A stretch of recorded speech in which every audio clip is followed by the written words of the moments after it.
Hello, my name is Warren Martin, Executive Director of Kansas Strong and founder of Encore Leadership. I'm standing here in Arkansas in front of the Crescent Motel in Eureka Springs, about to speak at a conference here in Arkansas. My wife and I decided to come out a little bit early to take a last-minute vacation before she begins teaching this week. She's an 8th grade science teacher, and so we decided to get out of town for just a little bit. Sorry I can't be there with you in person, but thank you for taking time to include me in your day and getting back to school. What a day. Getting back to school, getting things going again. I want to start out with a game. All right? It's a simple game. All you got to do is tell me what is a can and what's not a can. All you got to do is answer yes or no. So if I ask, if this is a can and this is a can, is this a can? The answer's no. Okay, I know I'm not there in person with you, but I got spies everywhere, and so we'll know if you're not participating. This is an all play. All you got to do is say yes or no. So here we go. Ready? Okay, if this is a can and this is a can, is this a can? No. And if this is a can and this is a can, is this a can? Yes. And if this is a can and this is a can, is this a can? Yes. Okay, if this is a can and this is a can, is this a can? No. Okay, if this is a can and this is a can, is this a can? No. Has anyone figured it out yet? Go ahead. Tell me what you think it is. Okay, I'm just kidding. I'm on a video. I can't hear what you're saying over there. But anyway, the reality is I have played this game with tons of people, and I love playing it with kids because I can play it literally for hours with kids because they are obsessed with trying to figure out what is the puzzle. What is the puzzle that they are trying to put together? What is the pattern that I'm doing in my hands that makes something a can or makes it not a can? And the answer is, it has absolutely nothing to do with what I'm doing in my hands. I'm just moving my hands around all over the place. The answer is found in what I'm saying. Every time I started out with, okay, the answer was no. Every time I started out with, and, the answer was yes. Okay, if this is a can and this is a can, is this a can? No. And if this is a can and this is a can, is this a can? Yes. It had to do with what I'm saying. I love doing that because it shows a part of human nature that we often miss. The part is that once we get our hands involved in something, once we get our hands going and start doing something, a lot of times we stop listening. We stop listening to what the words are. We stop listening to what's going on around us. We stop listening to what's going on in the lives of our students. You're all about to get your hands busy. You're about to get to the business of teaching, getting your hands involved and getting into that spirit of teaching what you have to teach. It is easy once we get going on that we stop listening. Stop listening to our students. Stop listening to our team. Stop listening to what's going on in our community and get so focused in on what our hands are doing that we miss out on the greater message of what is going on around us and how we can speak into the lives of teachers, into the lives of students, especially when you're talking about teaching. Why? Because you have a tremendous opportunity this year. You have a tremendous opportunity to speak into the lives of the next generation. I want to challenge you this year. Don't get so concentrated on what you're doing that you forget about why you became a teacher. Why did you become a teacher? Most people became a teacher because they wanted to invest in the lives of students. They wanted to invest in the lives of kids around them. Don't lose sight of that when you get your hands involved in things. I know how it is. I've never been a teacher, but I've been in classrooms all over the place. And I was a student at one point in time. I was that student that almost every progress report, every report card that I brought home from elementary school all said the same thing. Warren could be such a good student if he would just apply himself. I was that student that broke all the rules. I was that student that rebelled against everything. So much so that my mom in first grade had to actually take me in to have an eye appointment because we were told an assignment to color a page in red, and I pulled out a rust-colored crayon, which is in the reds there, and I was coloring with the red, and I was so stubborn that when my teacher insisted that I didn't use a red, I absolutely insisted that that was a red, so much so that I had to go to the eye doctor to get my eyes checked to make sure I wasn't colorblind. That's the student I was. I was the student that broke the rules. I was a student that did nothing in class and just sat there and listened and somehow just gained enough from listening to be able to pass the test and make it through. But every single one of my report cards, every single one of my progress reports all said the same thing. Warren could be such a good student if he would just apply himself. Now, I share that with you because I know you have those students. I know you have those students that a lot of times you come home and you think to yourself, that kid doesn't have a prayer of succeeding.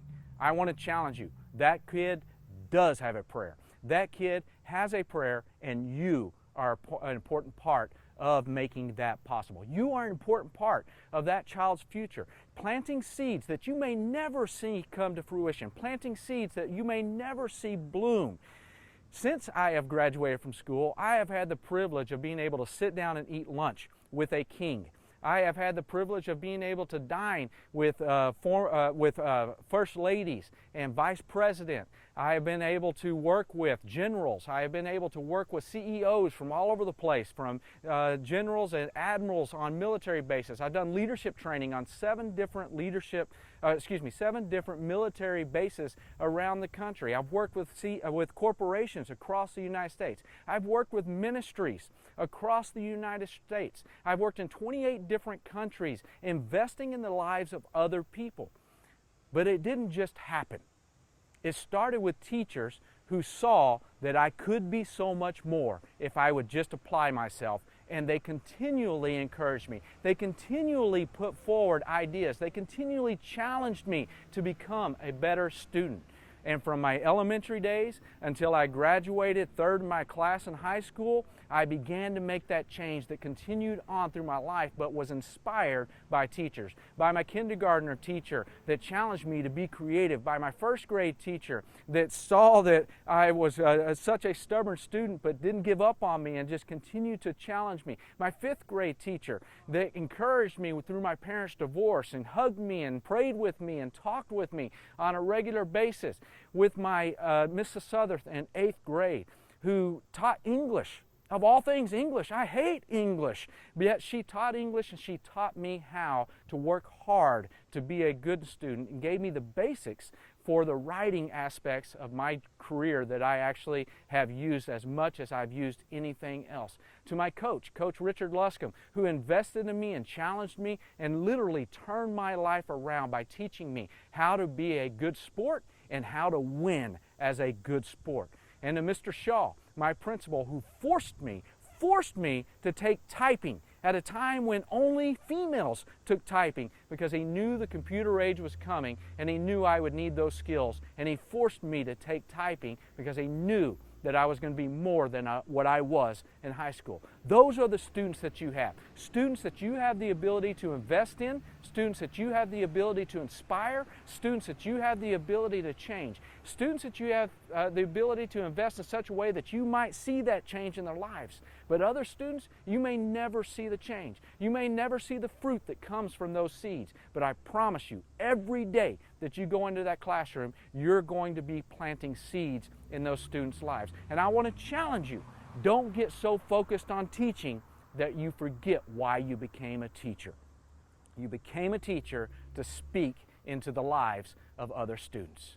Never miss an opportunity to speak into the lives of other students. Never miss an opportunity to speak into their future, because you never know where that seed is going to grow and what fruit that seed is going to produce. So I challenge you to move forward. And in doing that, you're going to have to move forward a lot of times by changing your habits. All right, right there where you're sitting, I want to play another game with you. I want you to take your hands and I want you to put them just like this. All right, everybody got it there? Now let's all play again. I'm watching. Everybody put your hands like this. Now, once you got your hands like that, look down and see which thumb is on top. Now take your hands apart, turn them just a little bit, put them back together with the other thumb on top. Now how's that feel? Just feels a little strange, right? But there's nothing wrong with that. The fact is habits dictate everything that we do in our life. In fact, so much so that we put our hands together the exact same way every single time. And if you change the way you put your hands together and put them together the other way, it feels a little weird. But if you consciously make the decision to put your hands together that way every single time you do it, eventually this will become normal, and when you go back, that will feel weird. That's how much habits dictate our lives. I want to challenge you this year to be uncomfortable, to change your habits just a little bit. And every morning remind yourself why you became a teacher, to speak into the lives of students and go in the classroom. And when you get your hands busy doing what you do, you don't forget why you're doing it, to speak into the lives of those students. I want to challenge you because you have the greatest responsibility of just about any job that exists in our society. You have the responsibility of investing in the next generation of students. 180 days this year. I want to challenge you. Do not forget the why. Why? Because you are great people. You are great people that have a great story, that have the ability to inspire students. They have the ability to speak into their lives, to have the ability to be able to help them in their community, to help your community overall, to help the students navigate life struggles, and never forget that there is more in them. There is more in them than they know. There is more in them than they can even imagine. And I hope right now that there are heads shaking. Yes, there is more in our students than what we're seeing from them. And you go out this year challenging them to find that more. But I want to challenge you because I want to say to you, there is more in you.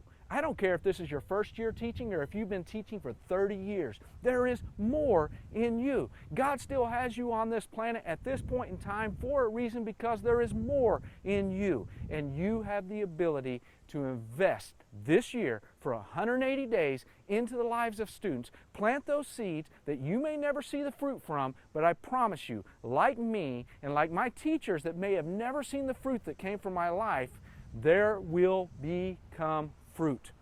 And that fruit can change the world.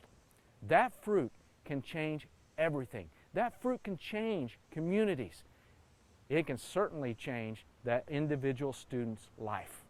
And it is worth taking the time to change our habits, refocus on the why of the teaching, not the how and the what, but focus on the why of the teaching. And remember every day, this is my day to invest in the lives of students. Thank you for giving me just a few moments to invest in you, because I know there is more in you and you're going to do great things this year. But remember, greatness doesn't just happen. Greatness has to be chosen. So make a choice and go be great this year. Have a great year.